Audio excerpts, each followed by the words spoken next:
Knights and Bikes est un jeu d'aventure sorti le 27 août 2019 sur PC et PS4. Le jeu prend place sur l'île de Penfurzy, un petit coin paumé d'inspiration british qui fut autrefois le théâtre d'étranges événements, mêlant trésors, chevaliers, magie et malédiction. Mais bon, ça c'était avant, et aujourd'hui, il ne se passe plus grand chose sur l'île devenue bien morose pour la petite Demelza, qui a, d'après son padré, l'imagination un poil trop débordante. Mais tout va changer lors de l'arrivée de Nessa, une cool kid qui se retrouve bizarrement sur l'île de Penfurzy. À peine rencontrées, les deux fillettes deviennent meilleures amies, font les 400 coups ensemble, jouent sur un parcours de mini-golf qui rendrait n'importe qui jaloux, trouvent une carte au trésor et libèrent au passage une malédiction ancestrale sur l'île et ses habitants. Bien décidés à remettre de l'ordre dans tout ce bazar et empocher le trésor au passage, Demelza et Nessa enfourchent leur vélo pimpé et se lancent à l'aventure. Et derrière l'histoire de ce duo désormais inséparable se trouve un autre duo de poteaux, à savoir Rex Crawl et Moo Yu.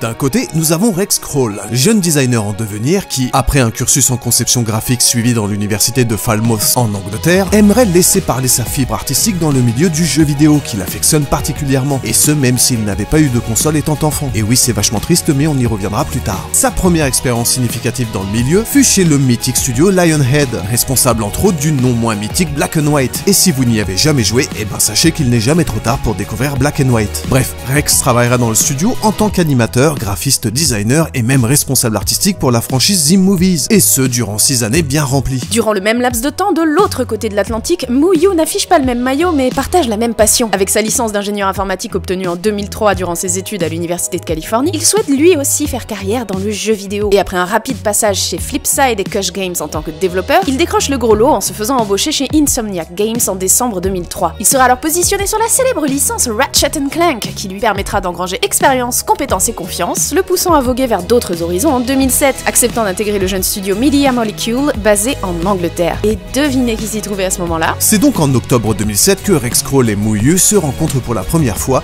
le premier en tant que responsable créatif et le second en tant qu'architecte technique spec gameplay, le tout pour travailler sur l'ambitieux Little Big Planet. Le courant passa immédiatement entre les deux comparses, d'autant plus ravis de pouvoir plancher ensemble sur un projet aussi stimulant, et à peine le développement terminé qu'ils avaient déjà hâte de retravailler main dans la main sur un autre jeu. Aussi, même quand Moo Yu quitta le studio en 2008 pour d'autres opportunités, ils restèrent en contact et commencèrent rapidement à poser les concepts de jeu, réfléchir à des gameplays, développer des petits prototypes dans leur coin le week-end, avant de se rendre à l'évidence. Ils voulaient définitivement développer un jeu ensemble, au point de fonder en 2013 le studio Foamsword, dont le premier titre est celui qui nous intéresse aujourd'hui.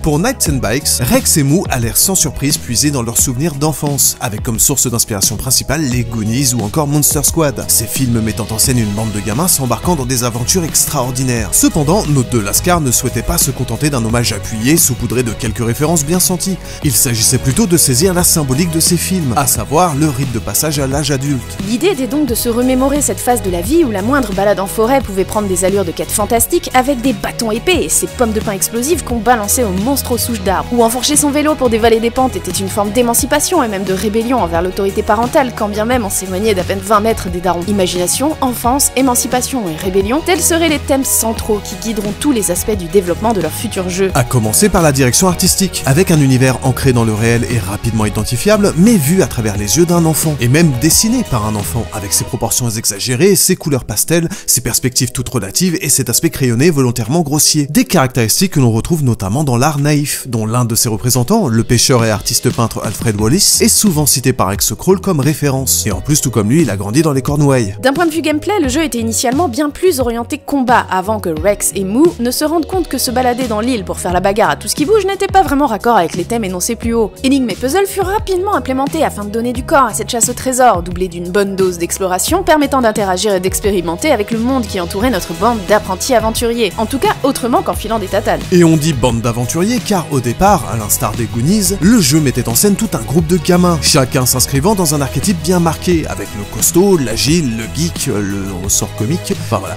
Mais en prototypant, force est de constater que ces héros et héroïnes improvisés censés vivre l'aventure de leur vie étaient vite réduits à leur fonction utilitaire, limitant de facto les liens qui pouvaient se tisser à la fois avec le joueur et entre eux. Une grande partie du casting initial fut donc bazardée pour ne garder que Demelza et Nessa, les personnages les moins stéréotypés du groupe et disposant de la meilleure dynamique en termes d'interaction d'action et de narration. Les bases du titre étaient donc désormais posées pour Rex et Moo, et si le processus créatif démarra dès 2013, essentiellement sur leur temps libre, tout s'accéléra en février 2016 lorsque le projet fut annoncé sur Kickstarter en vue d'un développement à plein temps. Couronnée de succès, la campagne de financement permit au studio de se lancer pour de bon dans le développement de Knights and Bikes.